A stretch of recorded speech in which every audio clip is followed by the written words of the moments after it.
साथ हैं, आपको बता देते हैं, हमारे साथ डॉक्टर दीपक वोरा हैं, फॉर्मर एम्बेसडर हैं, हमारे साथ फिरोज बख्श साहब हैं, पॉलिटिकल एनालिस्ट हैं, संजीव कौशिक भी पॉलिटिकल एनालिस्ट हैं, और हमारे साथ मेजर मोहम्मद अली शाह हैं, डिफेंस एक्सपर्ट हैं। आप सभी का बहुत बहुत स्वागत है नए और शानदार चैनल पर। जब भी मैं आता हूं, मैं आ चुका हूं पहले, बहुत अच्छा लगता है और आपसे बहुत कुछ सीखने को मिलता है। You are outstanding young lady.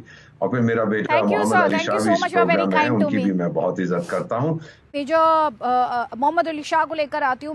Major Mohammad Ali Shah, मुझे याद है गलवान पर जब डिस्कशंस होते थे और मुझे कई farmer chiefs of army staff से उस दौरान भी बात करने का मौका मिला था, तो वो एक ही बात कहते थे कि जो एक इम्पॉर्टेंट पॉइंट अभी सर ने रेज किया, वोरा सर ने रेज किया, उन्होंने कहा कि दुनिया में सिर्फ एकमात्र ही ऐसी फौज है जिसकी लॉयल्टी एक पॉलिटिकल पार्टी के लिए है, और वो है जो चाइना की आर्मी है। उस आर्मी के बैटल हार्डन्ड होने को लेकर हमेशा से एक बहुत बड़ा सवालिया निशान रहा। As opposed to that, Indian army ने जो कुछ देखा है खासतौर पर पाकिस्तान के बॉर्डर पर, और जितनी जंगें हमारी फौज ने लड़ी है, उस लिहाज से हमेशा से जो भारत में डिफेंस एक्सपर्ट्स रहे, उन्होंने इस बात को कहा कि मिलिट्री के लिहाज से चाइना इंडिया के सामने टिकता नहीं है। बीते सालों में गलवान को अगर हम बात करें तो 3 साल, करीब 3 साल से ज्यादा का वक्त हो चुका है। ऐसे में ये कंपैरिजन अगर फौज के लेवल पर किया जाए तो कहां स्टैंड करता है?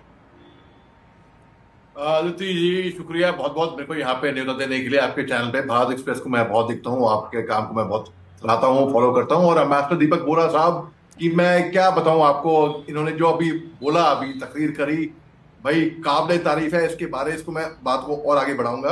और फिरोज बख्श अहमद साहब के साथ में हूँ, संजीव जी के साथ में हूँ, ये शुक्रिया बहुत बहुत, ये सौभाग्य की बात है। अब ये एम्बेसडर वोरा साहब ने जो बोला है बिल्कुल दुरुस्त बोला है, और मैं काबिल तारीफ है। क्योंकि देखिए, बहुत कम लोग ये बात जानते हैं कि चीन जो है ना, दरअसल असल में आपको मैं रियलिटी बताऊं, मैं इसलिए इतने दावे के साथ एक बात कह रहा हूं क्योंकि मैंने अपने स्कूलिंग की शुरुआत ही इंडो तिब्बत बॉर्डर के वहां से तवांग, जहाँ पे तवांग अभी खबरों में आया, वहां से टांगा वैली से शुरू करी है। तो मेरे को मालूम है वहां के बारे में, काफी मेरे दोस्त लोग हैं। चीन जो है वो बस प्रोपेगेंडा करता है, वो बस दिखाता है अपना लार्जर देन लाइफ, अपना इमेज मीडिया में प्रोजेक्ट करता है कि हम ये हैं वो हैं। चाइना इंडो तिब्बत बॉर्डर जो है ना, जहां से मैंने आपको बताया कि मैं अपनी स्कूलिंग की शुरुआत वहां से की थी, वो एक ऐसे ऊंचाई पे है, एक ऐसे ऑल्टीट्यूड पे है कि जब चीन के जहाज वहां से टेक ऑफ करते हैं तो जाहिर सी बात है उस ऑल्टीट्यूड की वजह से उनकी टैंकी में, फ्यूल टैंक में पूरा फ्यूल नहीं आ पाता, आधा पेलोड ऑफ फ्यूल ही आता है। जब आधा पेलोड ऑफ फ्यूल आएगा तो जाहिर सी बात है, कॉमन सेंस है, तो उनकी सॉटी जो है, सॉटी यानी कि उड़ान, वो पूरी नहीं हो पाएगी, वो आधी जाएगी। तो ये एक कमजोर पॉइंट है। दूसरी बात, उनके जो सिपाही हैं चॉकलेट क्रीम सोल्जर्स हैं, क्योंकि एम्बेसडर वोरा साहब ने अभी वन चाइल्ड पॉलिसी की बात की, बिल्कुल दुरुस्त फरमाया उन्होंने। इनकी वन चाइल्ड पॉलिसी है इनकी। तो इनके जो सिपाही हैं सरहद पे, हमारे जो सिपाही हैं, हमारे जो ट्रूप्स हैं, हमारे जो फौजी, वो गांव से आते हैं, वो ऐसे रगड, ऐसी हमारी ट्रेनिंग होती है। ये हाँ, टेक्नोलॉजी में ये अपना रोबोटिक फौज कर देंगे, सरहद पे इनसे जाना झेला नहीं जाएगा।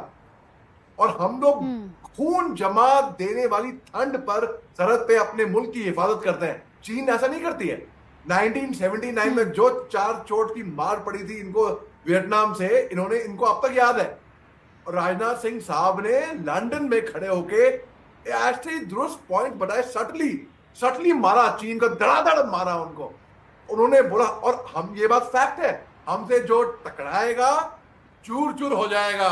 यही बात उन्होंने राजनाथ सिंह साहब ने कही। और बिल्कुल एक तरीके से हम दुश्मनी नहीं रखते, हम बहुत शांतिपूर्वक दो देश हैं। हम कभी हम किसी को छेड़ेंगे नहीं है, लेकिन किसी ने अगर हमको छेड़ा, अगर कोई छेड़ेगा तो छोड़ेंगे नहीं। जी।